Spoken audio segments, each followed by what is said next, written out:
നമസ്കാരം. കേരളത്തിന്റെ ചരിത്രത്തിൽ ആദ്യമായി പ്രവർത്തിക്കുന്ന ഒരു ഗവൺമെന്റിനെ നമുക്ക് കാണാൻ കഴിയുന്നു. ശൈലജ ആരംഭിക്കുന്നു.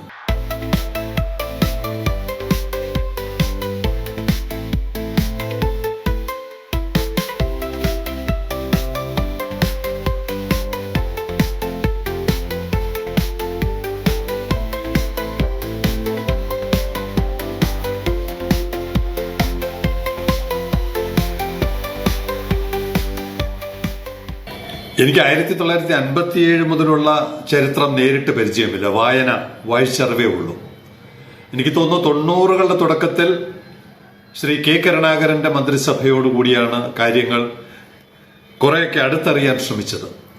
ആ മന്ത്രിസഭയുടെ കാലം മുതൽ ഇന്ന് വരെ, അല്ലെങ്കിൽ തൊട്ടു മുമ്പുള്ള ശ്രീ പിണറായി വിജയന്റെ കാലം വരെയുള്ള സർക്കാരുകളെ താരതമ്യം ചെയ്യുമ്പോൾ പ്രവർത്തിക്കുന്ന ഒരു ഗവൺമെന്റ്, അതിന്റെ തെറ്റും ശരിയോ ഒക്കെ പിന്നീട് ജനങ്ങൾ ചർച്ച ചെയ്യണം. എന്തായാലും പ്രവർത്തിക്കുന്ന ഒരു ക്ലോക്ക് ചലിച്ചു തുടങ്ങി. എല്ലാവർക്കും ലോകം മുഴുവൻ കാണാൻ പറ്റുന്ന ഒരു ക്ലോക്ക് ഓടി തുടങ്ങിയിട്ടുണ്ട്.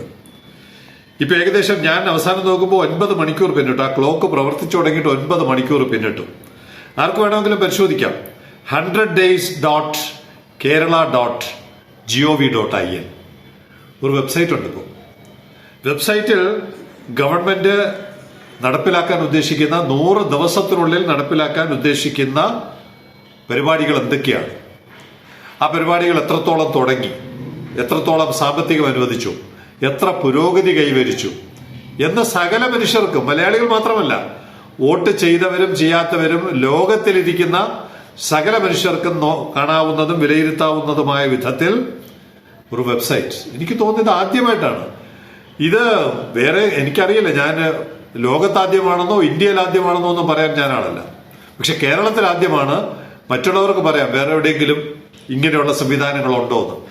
അതിനകത്ത് 500, 560, 600 താഴെയുള്ള, നമ്മുടെ ശൈലജ നേരത്തെ പറഞ്ഞിട്ടുണ്ട് 100 ദിവസത്തിനകം നടപ്പിലാക്കാൻ പോകുന്ന പദ്ധതികൾ ഏതൊക്കെയാണ്. നമ്മുടെ വിഷയം തുറമുഖമാണ്.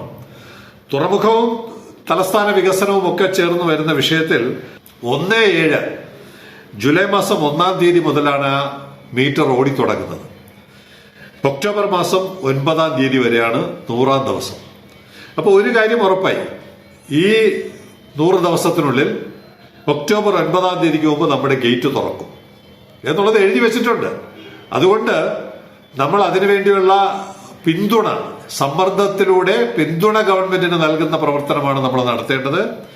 5 ഇനമാണ് തുറമുഖവുമായി ബന്ധപ്പെട്ട കാര്യങ്ങൾ.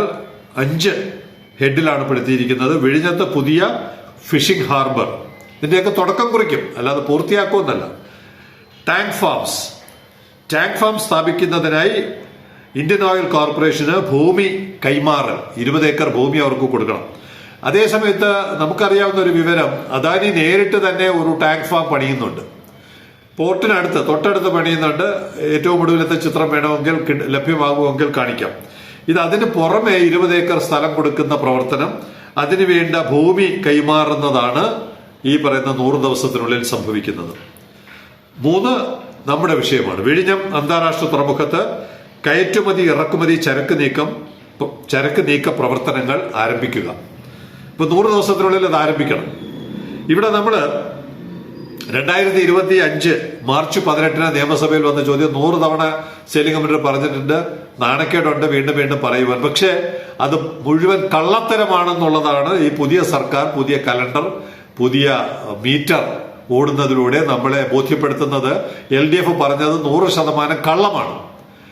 അത് മാത്രമല്ല, LDFന്റെ മുഖപത്രം ദേശാഭിമാനി ഇപ്പൊ പറഞ്ഞത് മുഴുവൻ ഛർദിച്ച് മുഴുവൻ വിഴുപ്പലക്കാണ്. അത് പോട്ടെ, ശൈലജ അത് തന്നെ. ശ്രീ പിണറായി വിജയന്റെ ആദ്യ പത്രസമ്മേളനം വന്നപ്പോഴേ ശൈലജ പറഞ്ഞു അദ്ദേഹം ഈ പ്രതിപക്ഷ കസേരയിൽ ഇരിക്കാൻ യോഗ്യനല്ല.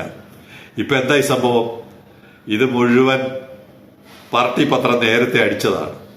അതിനു മുമ്പ് നാട്ടുകാർ അറിഞ്ഞ കാര്യമാണ് ശൈലജ പറഞ്ഞത്. അത് കഴിഞ്ഞ് 5 ദിവസം കൂടി കഴിഞ്ഞിട്ടാണ് പാർട്ടി പത്രം അടിച്ചത്. അതും കഴിഞ്ഞ് 25 ദിവസം കഴിഞ്ഞിട്ടാണ് ശ്രീ പിണറായി വിജയൻ ആരോപണം ഉന്നയിക്കുന്നത്. ഉടനെ തന്നെ നമ്മുടെ പാർട്ടി സെക്രട്ടറി വിഴിഞ്ഞത്ത് പോയി ഒരു യോഗം നടത്തി. പിന്നാലെ ബഹുഗോക്കളെല്ലാം തുടങ്ങിയിട്ടുണ്ട്. അപ്പോ വിഴിഞ്ഞം അന്താരാഷ്ട്ര തുറമുഖത്ത് കയറ്റുമതി ഇറക്കുമതി ചരക്ക് നീക്കം പ്രവർത്തനങ്ങൾ ആരംഭിക്കുക. അതിന് എഴുതിയിട്ടുണ്ട് ഭൗതിക പുരോഗതി ഇപ്പൊ സീറോയാണ് എന്ന് പറഞ്ഞാൽ ഒന്നും നടന്നിട്ടില്ല. ഗേറ്റ് തുറക്കുന്നതിന് ഒന്നും നടന്നിട്ടില്ല എന്നുള്ളത് കൊണ്ടാണ് എല്ലാവർക്കും പരിശോധിക്കാം, ഭൗതിക പുരോഗതി 0%. അപ്പൊ ഇനിയുള്ള ഓരോ ദിവസവും നമ്മൾ എല്ലാവരും പരിശോധിക്കണം. എന്നിട്ട് നമ്മൾ അലേർട്ട് ചെയ്യണം. ഒന്നും നടന്നിട്ടില്ല, ഞങ്ങൾ വാച്ച് ചെയ്യുന്നുണ്ട്, LDF പോലെ ആകരുത് എന്ന് നമ്മൾ ഓർമ്മപ്പെടുത്തിക്കൊണ്ടിരിക്കണം. അടുത്തത് 4-ാമത്തത് വിഴിഞ്ഞത്തിന്റെ തെക്കേ അറ്റത്തു നിന്ന് ആരംഭിക്കുന്ന ഔട്ടർ റിംഗ് റോഡ് പദ്ധതിക്കായി 3 റവന്യൂ വില്ലേജുകളിൽ സ്ഥലം ഏറ്റെടുപ്പ് പൂർത്തിയാക്കുക. ഇത് 100 ദിവസത്തിനുള്ളിൽ പൂർത്തിയാക്കണം. അപ്പൊ ഗേറ്റ് തുറക്കണം, ഈ സ്ഥലം ഏറ്റെടുക്കൽ പൂർത്തിയാക്കണം. മറ്റതൊക്കെ IOC ഒക്കെ തുടങ്ങുന്നതാണ്, ഫിഷിംഗ് ഹാർബറും തുടങ്ങുന്നതാണ്. 5-ാമത്തത് മാരിടൈം മ്യൂസിയം. തുറമുഖ വകുപ്പിൽ 10 എണ്ണം പറഞ്ഞിട്ടുണ്ടെങ്കിൽ ഇപ്പൊ 5 എണ്ണമേ വന്നിട്ടുള്ളൂ. നമ്മൾ ബാക്കി 5 എണ്ണം കൂടി ഇനി പരിശോധിക്കണം. ഇനിയുള്ള ദിവസങ്ങളിൽ അത് അവതരിപ്പിക്കാൻ ശ്രമിക്കാം. അപ്പൊ എന്തായാലും 5 പദ്ധതികളുടെ കാര്യത്തിലെങ്കിലും ഒരു അക്കൗണ്ടബിലിറ്റി വന്നിട്ടുണ്ട്. ഇതാണ് ഞാൻ പറഞ്ഞത്, ആദ്യമായിട്ട് കേരളത്തിന്റെ ചരിത്രത്തിൽ ആദ്യമായിട്ടാണ് ഒരു ഡെഡ് ലൈൻ വെച്ചുകൊണ്ട് പൊതുജനങ്ങൾക്ക് മനസ്സിലാകുന്ന തരത്തിൽ, പൊതുജനങ്ങളെ കൂടി പങ്കാളികളാക്കുന്ന തരത്തിൽ ഒരു ഗവൺമെന്റ് പ്രവർത്തിച്ചു തുടങ്ങി എന്നുള്ളത് വളരെ കേരളത്തിന്റെ സാഹചര്യത്തിൽ ഇന്നലെ വരെ ഇല്ലാത്ത കാര്യമാണ്. വളരെയധികം അഭിനന്ദനങ്ങൾ നൽകേണ്ട പ്രവർത്തനമാണ്.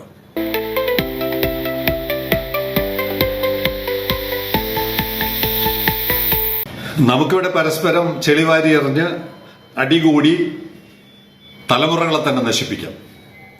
MSc ചിലപ്പോൾ വിഴിഞ്ഞം ഉപേക്ഷിച്ചു പോയേക്കും. ഹമ്പൻതോട്ടയിൽ അവർ ചർച്ച തുടങ്ങി.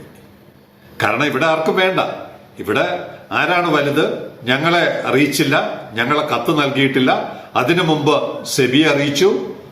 ഈഗോ ക്ലാഷാണ് ഇവിടെ നടക്കുന്ന മുഴുവൻ. MSc വിചാരിച്ച് ഈഗോ ക്ലാഷിന്റെ നടുവിൽ വന്ന് വെറുതെ കമ്പനി MSc തന്നെ ഇല്ലാതാകുന്ന പ്രവർത്തനം നടത്തണ്ട. പണ്ട് BMW ഇവിടെ വന്നപ്പോൾ ഒരു ദിവസം ഹർത്താലായിരുന്നു. അതേപടി റോക്കറ്റ് വേഗതയിൽ അവർ തിരിച്ചുപോയി. അതുപോലെ MScയും തിരിച്ചിവിടുന്ന് പിൻവാങ്ങുന്നതിനെ കുറിച്ചുള്ള ആലോചന തുടങ്ങിയിട്ടുണ്ട്. MSc talks to buy it's Sri Lankans Hambantota amid port deal spree. ഇവിടെ അടിയല്ലേ, ഇതിന്റെ ഇടയ്ക്ക് വെറുതെ വന്ന് കിടന്ന് അവരുടെ ജീവിതം നശിപ്പിക്കണ്ടെന്ന് വിചാരിച്ച അവര് തൊട്ടടുത്താണ് ഹമ്പൻതോട്ട. നമുക്ക് ഇവിടെ നിന്ന് നോക്കിയാൽ കാണാം, അത്ര അകലത്തിലുണ്ട്. അപ്പൊ വേണമെങ്കിൽ അവിടെ ഇരുന്നുകൊണ്ട് അവർക്ക് ഈ ഓപ്പറേഷൻസ് ഒക്കെ നടത്താൻ അവർക്കറിയാം.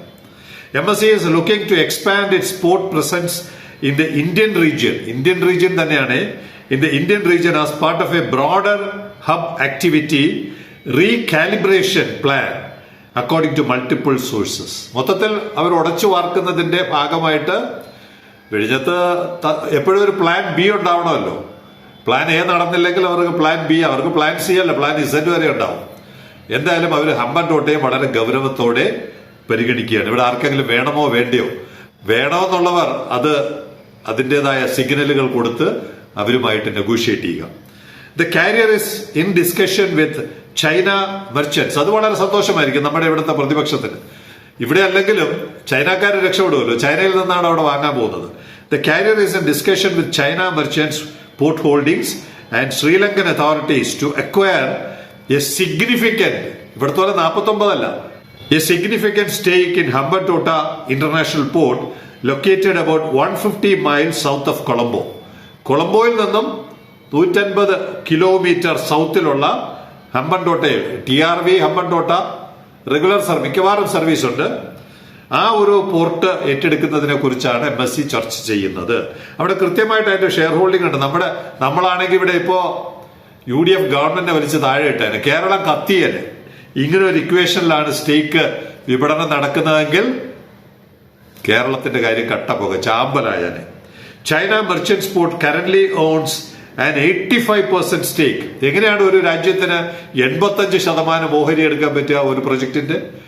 ശ്രീലങ്കയിൽ ഹമ്പൻതോട്ടയിൽ 85%, ഇവിടെ 49 വിറ്റതല്ല, വിൽക്കാൻ ആലോചിക്കുന്നത്. ദയവേത് തെറ്റിദ്ധരിക്കണ്ട, ആരും വിറ്റിട്ടില്ല. ഗവൺമെന്റ് ഓഫ് ഇന്ത്യയും ഗവൺമെന്റ് ഓഫ് കേരളയെ അനുമതി കൊടുത്താൽ മാത്രമേ. കാരണം എന്താണ്? പ്രോജക്ടിന്റെ കുത്തക ഉടമസ്ഥൻ കേരള സർക്കാരാണ്, MScയും അദാനിയുമല്ല. അപ്പൊ ഇവിടെ ശ്രീലങ്കയിൽ 85% ചൈന കമ്പനിക്ക് കൊടുത്തു. ഒരു എതിർപ്പ് ആരും ഇവിടെ പറഞ്ഞു കേട്ടില്ല. ചങ്കിലെ ചൈനയല്ലേ, 85 100 വേണമെങ്കിൽ എടുത്തോട്ടെന്നായിരിക്കും.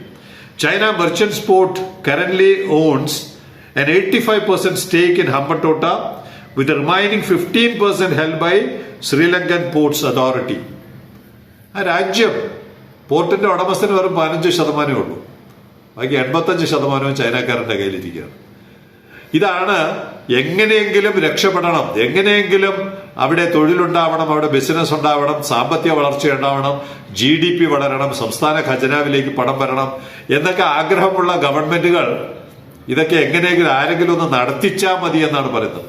നമ്മളെ കൊണ്ട് നമുക്ക് ഈ പണി അറിയില്ല, പണി അറിയുന്നവരെങ്കിലും വന്ന് എന്തെങ്കിലും ചെയ്യട്ടെ എന്നുള്ള നിലപാടാണ് ലോകത്ത് നമ്മളെപ്പോലുള്ള രാജ്യങ്ങൾ. മറ്റുള്ളവർക്കൊക്കെ പണി അറിയാം. നമ്മളെപ്പോലുള്ള രാജ്യങ്ങൾ എങ്ങനെയാണ് ചിന്തിക്കുന്നതെങ്കിൽ ഇവിടെ 49% പോലും 40 വർഷത്തേക്ക് കൊടുക്കത്തില്ല. മുഴുവൻ വിൽപ്പനയല്ല, 40 വർഷത്തെ കരാറേ ഉള്ളൂ. 40 വർഷത്തേക്ക് പോലും ഞങ്ങൾ കൊടുക്കില്ല എന്നുള്ള മട്ടിലാണ് ഇവിടെ തിണ്ണമെടുക്ക് കാണിച്ചുകൊണ്ടിരിക്കുന്നത്.